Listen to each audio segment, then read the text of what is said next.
સંત શ્રી શ્યામબાપુના આશીર્વચનમાંથી વિષય હું, આત્મા અને ઉત્પત્તિ, ભાગ 131, વિભાગ બીજો, આત્મા.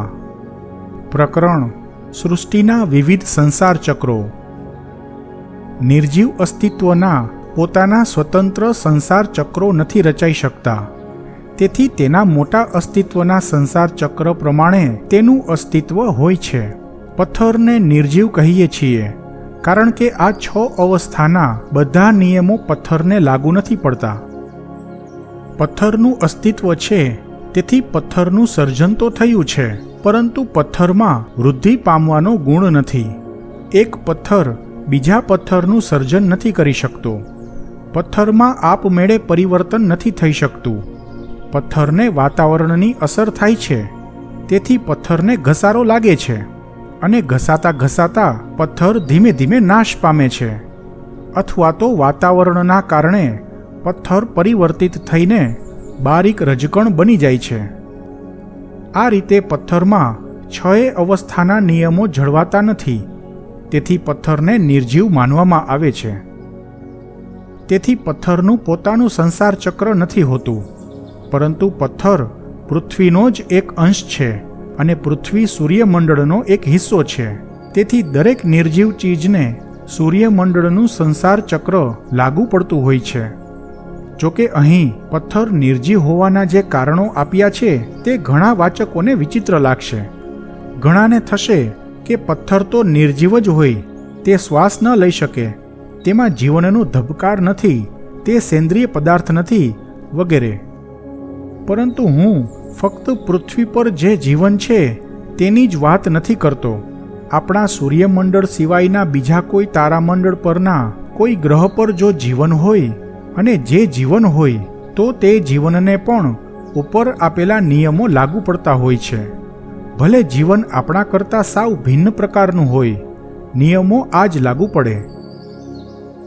બીજા કોઈ ગ્રહો પર જીવનની કેમિસ્ટ્રી અલગ પ્રકારની હોઈ શકે, પરંતુ તેને પણ જીવનના નિયમો તો આ જ લાગુ પડે.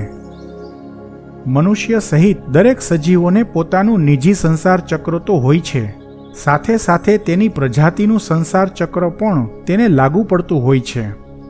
અને પૃથ્વીનું સંસાર ચક્ર તેમજ સૂર્યમંડળનું સંસાર ચક્ર પણ લાગુ પડતું હોય છે. જેમ કે પૃથ્વીની ઉત્પત્તિ, સ્થિતિ અને લય અબજો વર્ષોના હોય છે. જ્યારે પૃથ્વીનો નાશ થાય ત્યારે પહેલાં પૃથ્વી પરની જીવસૃષ્ટિનો પણ વિનાશ થઈ જાય, અને જ્યારે સૂર્યમાં પ્રલય થાય ત્યારે પૃથ્વી અને પૃથ્વીની સમગ્ર સૃષ્ટિ પણ નાશ પામે. આમ પણ સૂર્યમાં હવે 4.5 અબજ વર્ષ ચાલે તેટલો હાઇડ્રોજન બચ્યો છે. ત્યારબાદ સૂર્યમાં ન્યુક્લિયર ફ્યુઝન બંધ થવા લાગશે અને સૂર્ય ઠંડો પડવા લાગશે અને રેડ જાયન્ટ બની ફૂલવા લાગશે. ત્યારે પૃથ્વી તેમાં સમાઈ જશે. એ બધી પ્રક્રિયા પણ અબજો વર્ષો ચાલશે. આપણા સૂર્યનું સંસાર ચક્ર જોઈએ. જોકે આપણા સૂર્યનું સંસાર ચક્ર પણ સ્વતંત્ર સંસાર ચક્ર નથી હોતું. તે રીતે દરેક તારાઓના સંસાર ચક્રો પણ પોતાના સ્વતંત્ર નથી હોતા. તે બધા તેની આકાશગંગાના સંસાર ચક્ર સાથે જોડાયેલા હોય છે. સૂર્યનું સંસાર ચક્ર અંદાજે 9 અબજ વર્ષનું ગણી શકાય. તેથી 3 અબજ વર્ષ સૃષ્ટિના ક્રમના થાય અને લય ક્રમના 6 અબજ વર્ષ થાય. સૃષ્ટિના ક્રમમાં પહેલો એક જ તબક્કો આવે છે, પછી લય ક્રમના 2 તબક્કાઓ સ્થિતિ અને લય આવે છે. આ પ્રમાણે જોઈએ તો સૂર્યનો સૃષ્ટિક્રમ પૂરો થયો, તેની બંને અવસ્થાઓ પૂરી થઈ. એટલે કે સૂર્યનો જન્મ થયો અને વૃદ્ધિ થઈ, તે અવસ્થાઓ પૂરી થઈ ગઈ. હવે સૂર્યનો લય ક્રમ ચાલી રહ્યો છે. તેમાં લય ક્રમનો સ્થિતિનો તબક્કો ચાલી રહ્યો છે. તેમાં બધા ગ્રહોના સર્જન થઈ ગયા. હવે પરિવર્તન ચાલી રહ્યું છે. પછી ત્રીજો તબક્કો, લયનો તબક્કો હજુ 1.5 અબજથી 2 અબજ વર્ષ પછીથી શરૂ થશે. જો કે આવા બહુ વિશાળ સંસાર ચક્રોની અવસ્થાઓ ભોગવવાનો સમયગાળો એક સરખા ભાગે નથી હોતો. બહુ ભિન્નતા હોય છે, અલગ અલગ હોય છે. જ્યારે સૂર્યનું આયુષ્ય સમાપ્ત થશે ત્યાર પહેલા પૃથ્વી સહિત બધા ગ્રહો પણ લય પામશે અને પૃથ્વી પર વિકસેલી તમામ સજીવ સૃષ્ટિ પણ ખતમ થઈ જશે. લય એટલે પ્રલય. પરંતુ જો માનવજાત ત્યાર પહેલા પ્રલય ન આણી દેતો, કોઈ પણ નિજી સંસાર ચક્ર પર કે નાના સંસાર ચક્ર પર તેનાથી મોટા સંસાર ચક્રનો પ્રભાવ પડતો હોય છે. એટલે કે તેના પેરેન્ટલ સંસાર ચક્રનો પ્રભાવ પડતો હોય છે. કારણ કે મોટા સંસાર ચક્રની અંદર અનેક નાના સંસાર ચક્રો સમાયેલા હોય છે. જેમ કે સૂર્યના સંસાર ચક્રની અંદર પૃથ્વીનું સંસાર ચક્ર સમાયેલું હોય છે, તેમજ તેના દરેક ગ્રહો ઉપગ્રહોના સંસાર ચક્રો સમાયેલા હોય છે. અને પૃથ્વીના સંસાર ચક્રની અંદર દરેક સજીવ સૃષ્ટિના સંસાર ચક્રો સમાયેલા હોય છે. તેથી જ્યારે સૂર્યની આયુષ્ય પૂરી થવા આવશે ત્યાર પહેલા પૃથ્વી પરની જીવસૃષ્ટિ પણ વિલય પામશે. જ્યારે માણસનું મૃત્યુ થાય છે ત્યારે તેના શરીરની અબજો કોશિકાઓ પણ ખતમ થઈ જાય છે. કારણ કે માનવ શરીરની અંદર અલગ અલગ પ્રકારની અબજો કોશિકાઓ હોય છે. તે દરેક કોશિકાઓના પ્રકાર પ્રમાણે તેના અલગ અલગ સંસાર ચક્રો રચાતા હોય છે. તે બધી કોશિકાઓના સંસાર ચક્રો સ્વતંત્ર પણ હોય છે અને તે માણસના સંસાર ચક્ર પર પણ આધારિત હોય છે. તેથી જ્યારે માણસનું મૃત્યુ થાય છે ત્યારે માણસનું વ્યક્તિગત સંસાર ચક્ર પણ વિલય પામે છે. તેની સાથે તેની દરેક કોશિકાઓના સંસાર ચક્રો પણ પૂરા થાય છે. આ રીતે દરેક નાના સંસાર ચક્રો તેના મોટા સંસાર ચક્રની અંદર રચાતા હોય છે અને તેને આધારિત રહેતા હોય છે. આ પહેલાના પ્રકરણોમાં યાત્રા પરમાત્મ તત્વથી સૃષ્ટિ સુધી આવી ગયું. તેમાં પરમાત્મ તત્વથી સર્જનની શરૂઆત કઈ રીતે થાય છે તે આવ્યું. તે પણ એક સંસાર ચક્ર જ છે. તે સંસાર ચક્રને પરબ્રહ્મનું મહાવિરાટ સંસાર ચક્ર કહેવાય અને તેનો સૃષ્ટિ ક્રમ કહી શકાય. કારણ કે તેમાં બ્રહ્માંડની ઉત્પત્તિ થઈ તે પહેલાની વાતો આવે છે, એટલે કે સર્જનની પ્રક્રિયા વિશે આવે છે. આ આપણા બ્રહ્માંડની ઉત્પત્તિ તો બહુ દૂરની વાત છે. ત્યાર પહેલા પણ અનેક બ્રહ્માંડો અસ્તિત્વમાં આવી ચૂકેલા અને પ્રલય પણ થઈ ચૂક્યો. તે રીતે આ આપણું બ્રહ્માંડ, આ સૂર્યમંડળ, આપણી પૃથ્વી અને આ માનવ સમાજ પણ કાયમી નથી. તેથી તે યાત્રા પરબ્રહ્મના મહાવિરાટ સંસાર ચક્રના સૃષ્ટિ ક્રમની યાત્રા છે. આ બધા વિશે વધારે હું આત્મા અને ઉત્પત્તિના ત્રીજા ભાગમાં આવશે, કારણ કે ત્રીજો વિભાગ ઉત્પત્તિ વિશેનો છે. હવે એક મહત્વની વાત, સંસાર ચક્રને ચક્રાકારના સંદર્ભમાં શા માટે કહેવાય છે? ખરેખર તો સંસાર વર્તમાનથી ભવિષ્ય તરફ ગતિ કરતો હોય છે, સીધી રેખામાં આગળ તરફ ગતિ કરતો હોય છે. છતાં તેને ચક્રાકારે શા માટે દર્શાવવામાં આવે છે તેના વિશે જરા સમજીએ. આપણે નાના મોટા અનેકવિધ સંસાર ચક્રોની વાત કરી. જ્યારે કોઈ પણ પ્રક્રિયાને ચક્રાકારે દર્શાવેલી હોય તો તે પ્રક્રિયા ફરી ફરીને થયા કરશે. તે પ્રક્રિયાનું પુનરાવર્તન થયા કરશે. સંસાર પણ એક પ્રક્રિયા છે અને વારંવાર થતી પ્રક્રિયા છે, ફરી ફરીને થતી પ્રક્રિયા છે, ચક્રાકારે થતી પ્રક્રિયા છે. તેથી સંસારને સંસાર ચક્ર કહેવાય છે.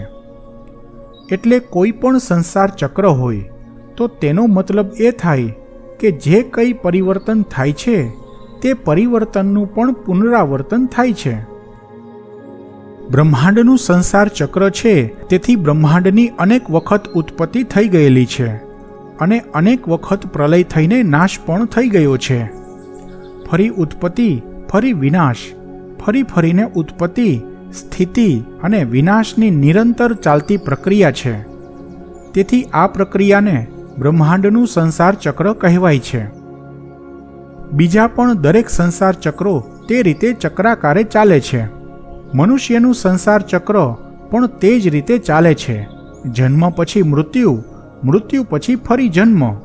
પરંતુ દરેક સંસાર ચક્રો કુદરતને આધીન હોય છે. ફક્ત એક મનુષ્યનું નિજી સંસાર ચક્ર કુદરતને આધીન તો હોય છે, પરંતુ તે મનુષ્યને પોતાને આધીન પણ હોય છે. એટલે કે માણસ પોતે ધારે તો પોતાનું સંસાર ચક્ર ચાલુ પણ રાખી શકે છે અને મુક્તિ પ્રાપ્ત કરી પોતાના સંસાર ચક્રને સમાપ્ત પણ કરી શકે છે. કારણ કે કુદરતે મનુષ્યને સ્વતંત્ર થવા, મુક્ત થવા માટે જ્ઞાન આપ્યું છે, સ્વતંત્ર વિચાર શક્તિ આપી છે, જે બીજા કોઈ પ્રાણીઓ પાસે નથી. આ જ્ઞાન દ્વારા માણસ સંસાર ચક્રમાંથી મુક્તિ મેળવી પોતાના નિજી સંસાર ચક્રને સમાપ્ત કરી શકે છે. પરંતુ મોટા ભાગે તો બધા ચાલુ જ રાખે છે, કારણ કે પોતાનું સંસાર ચક્ર કઈ રીતે સમાપ્ત થઈ શકે માણસને તેવો બોધ નથી, જ્ઞાન નથી.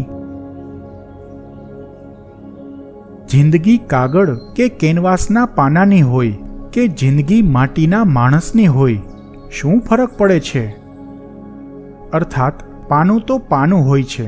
પાનું કાગળનું હોય કે કેનવાસનું, કોરું હોય કે શાહી અને રંગોથી ખરડાયેલું, પાનાને ક્યાં કોઈ ફરક પડે છે? ફરક તો પાના પરના લખાણમાં હોય છે, લખનારમાં હોય છે. ફરક તો પાના પરના ચિત્રમાં હોય છે, ચિત્રકારમાં હોય છે. પાનાનું જીવન પોતાના પર આધારિત નથી હોતું, તેના લખાણ પર હોય છે, લખનાર પર હોય છે, ચિત્રકાર પર હોય છે. પાના પરનું લખાણ કે ચિત્ર પાનાનું નસીબ હોય છે. પાનું કોઈ બાળકના હાથમાં જશે તો આડા અવડા લીટા કરી ફાડી નાખશે તો પાનાને કલાકોની જિંદગી મળશે. કોઈ પત્રકારના હાથમાં જશે તો અખબાર બની એક દિવસની જિંદગી મળશે, રોજ જન્મ રોજ મૃત્યુ. કોઈ શેઠ શાહુકારના હાથમાં જશે તો વ્યાજ વટાનો હિસાબ લખાશે, 2-5 મહિનામાં હિસાબ ખતમ અને પાનાની જિંદગી ખતમ. કોઈ વેપારીના હાથમાં જશે તો રોજમેળ ખાતા વહી લખાશે તો પાનાને વર્ષોની જિંદગી મળશે. કોઈ જમીનદાર કે જાગીરદારના હાથમાં જશે તો પાના પર જમીનોના દસ્તાવેજો લખાશે તો પાનાને પેઢીઓ લાંબી જિંદગી મળશે. કોઈ મહાન ચિત્રકારના હાથમાં જશે તો દુર્લભ ચિત્ર બની જગ વિખ્યાત થશે. ચિત્રકાર મરશે, ચિત્ર રૂપે પાનાની જિંદગી સદીઓ વિતાવશે. પરંતુ જો પાનાને કોઈ મહાન હસ્તી સાથે પનારો પડશે તો પાના પર ઇતિહાસ લખાશે, પાનું અમર બની જશે. પાનાની જિંદગી પોતાની નથી હોતી, પાનાનું નસીબ પણ પોતાના હાથમાં નથી હોતું. ગુલામની જિંદગી ગુલામની નથી હોતી, તેના માલિકની હોય છે. તેથી ગુલામનું નસીબ પણ ગુલામનું નથી હોતું, તેના માલિકનું હોય છે. જ્યારે માણસ પોતાની જિંદગી પોતાની રીતે ન જીવતા કોઈના દોરી સંચાર મુજબ જીવે છે ત્યારે તેનું નસીબ પણ પોતાનું નથી રહેતું. અત્યારે માણસની જિંદગીનો દોરી સંચાર કોણ કરે છે? મીડિયા, ન્યૂઝ ચેનલો, ટેલિવિઝનની વઢકણી સિરિયલો, દુનિયાના વેઢે ગણાતા અમીરો કોણ દોરી સંચાર કરે છે? કામઢી જિંદગીમાંથી જરાક ફુરસદ કાઢી બીજાના આપેલા વિચારોના ચશ્મા ઉતારી વિચાર કરજો. પાનામાં અને માણસમાં ફરક છે કંઈ? આત્મા વિભાગના આવતા અંકમાં પણ સૃષ્ટિના વિવિધ સંસાર ચક્રો પ્રકરણ ચાલુ રહેશે.